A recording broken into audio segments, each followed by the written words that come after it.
Alerj Entrevista está de volta, conversando hoje com o administrador Vinícius Mendes. Vinícius, vamos voltar a falar sobre o projeto Inova Jovem também. Eu queria saber de você, nesse momento, né, do país nos últimos anos, enfrentando uma crise financeira muito significativa, o país tem mais de 13 milhões de desempregados. Quais foram as principais dificuldades enfrentadas pelo projeto e pelas pessoas que queriam empreender? A principal, disparado, é a falta de motivação dentro das comunidades. As pessoas não acreditam que é possível partir do zero nessa situação econômica que vive o país. Então, o grande dificultador é colocá-las dentro de uma sala. No momento que elas entendem que ali eles podem partir para uma vida diferente, acabou. Aí eles entram para dentro, parece que entra dentro do sangue o empreendedorismo e nunca mais param. Porque, vamos lá, 13 milhões de desempregados, aí vamos supor que tu faça um curso técnico de serralheria, por exemplo, ou de maquiagem, e aí tu vai buscar emprego. Vai se empregar onde?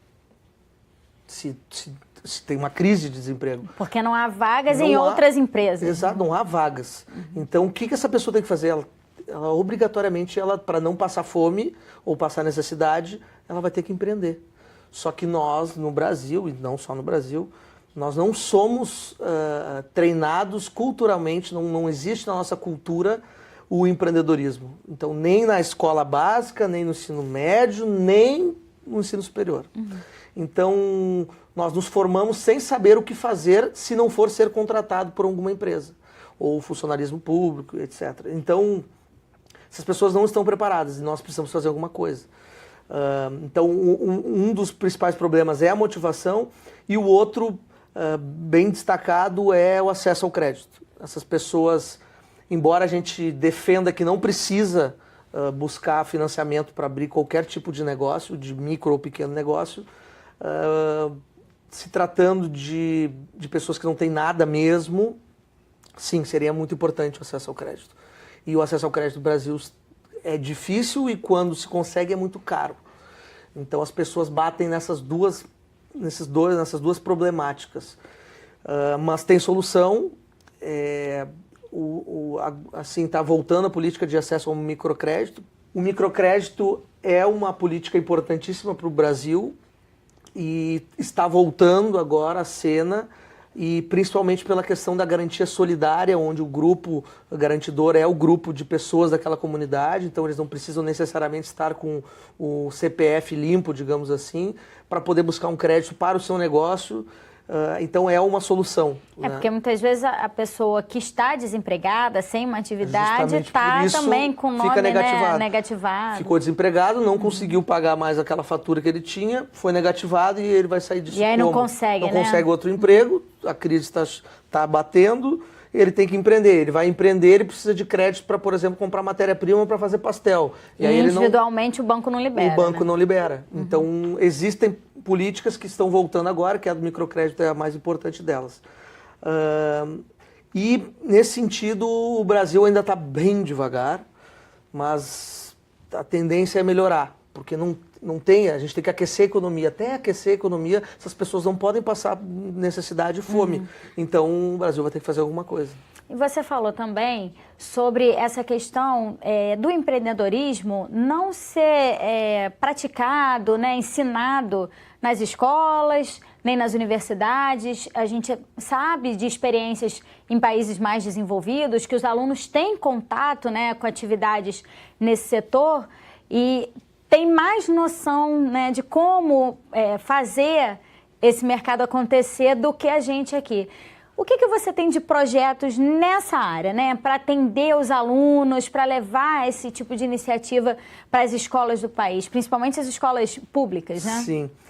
Nós estamos desenvolvendo hoje, junto com a Prefeitura Municipal de Porto Alegre, o primeiro Makerspace desenvolvido com o poder público, administrado pela uma OSC, que somos nós, né? Então, o Instituto Besouro vai gerir um espaço do fazer, um espaço onde os alunos vão aprender o beabá, digamos assim, do que é ser empreendedor e trabalhar as características empreendedoras. E depois, no final do ciclo do ensino fundamental, digamos assim, do básico, ele vai começar a empreender através de uma espécie de mini empresa, de mini negócio. Para quando ele sair da escola, ele já começar a pensar, olha, eu tenho a opção de ser advogado, a opção de ser jornalista, a opção de ser administrador, e eu tenho a opção de empreender através do meu negócio. E aí ele vai buscar uma trilha depois, de graduação, por exemplo, que tem a ver com o negócio dele. Então, se ele vai montar um salão de beleza, ele vai buscar algo vinculado a isso. Que isso não existe, né? No colégio nós somos treinados para o vestibular e dentro do vestibular tem diversas linhas que não significa que nós vamos ter um negócio no final. Mas do jeito que está, nós precisamos ter um negócio no final. Aí vem a lei a nova reforma trabalhista, que a terceirização fez com que as pessoas repensassem, inclusive, o modelo de negócio. Porque se hoje nós somos contratados como PJ, pessoa jurídica para uma outra empresa, existe um risco de a gente não ser mais do dia para a noite. E o que eu vou fazer? Eu tenho que fazer, então, que essa minha pessoa jurídica seja uma detentora de outros negócios, de outros clientes, de outras possibilidades. Que não dependa unicamente de um, exclusivamente de um. Então, esse olhar tem que ser mais apurado pelo poder público de forma geral, isso da União, Estado e municípios, porque senão nós vamos ter um grande problema ali na frente. E ali na frente não é daqui 20 anos, é daqui 4 anos, 8 anos. Precisa ser um modelo sustentável. Sustentável, né? Exatamente. Temos que pensar, não tem espaço para todo mundo. Como é que nós vamos fazer? Ninguém vai ficar rico nesse modelo. Não, pode ser que poucos fiquem ricos. Mas todos vão sobreviver, vão ter uma qualidade de vida razoável, né? E vão pagar suas contas. Beleza, o poder público tem que pensar nisso, né? Vinícius, e o que mais te marcou ao longo desse tempo, né, desses anos de experiência? Quais foram as histórias, né, que marcaram a sua vida de superação, de pessoas que tinham dificuldade e chegaram num lugar que elas jamais imaginariam? Olha, tem uma aluna aqui do Rio de Janeiro que virou empreendedora há 6 meses, talvez, que ontem eu li um post no Facebook dela, não tenho mais vagas para consultoria. Ela é consultora de marketing hoje e começou a partir desse projeto e hoje, olha, não sei o faturamento dela, mas não deve ser baixo, ela está com diversos clientes, está muito feliz pelo que eu acompanho. E um contraponto é, eu estacionei para tomar um café no centro de Porto Alegre e um rapaz bateu no meu vidro para pedir dinheiro no meu carro e era um ex-colega meu, de aula, de classe, né? E ele se envolveu com crack, explicou a situação, o que aconteceu e... Bom, resumindo o que eu quero dizer com isso... As pessoas saíram do mesmo lugar, assim como eu. Umas optaram por um caminho, outras optaram por outro caminho.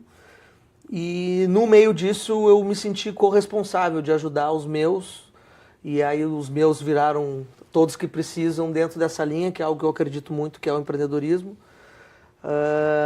E eu sou muito feliz de poder contribuir para essas pessoas da forma como eu me senti ajudado, auxiliado pela Junior Achievement, que é uma associação, uma ONG que também trabalha com empreendedorismo no Brasil e em todo o mundo, talvez uma das principais.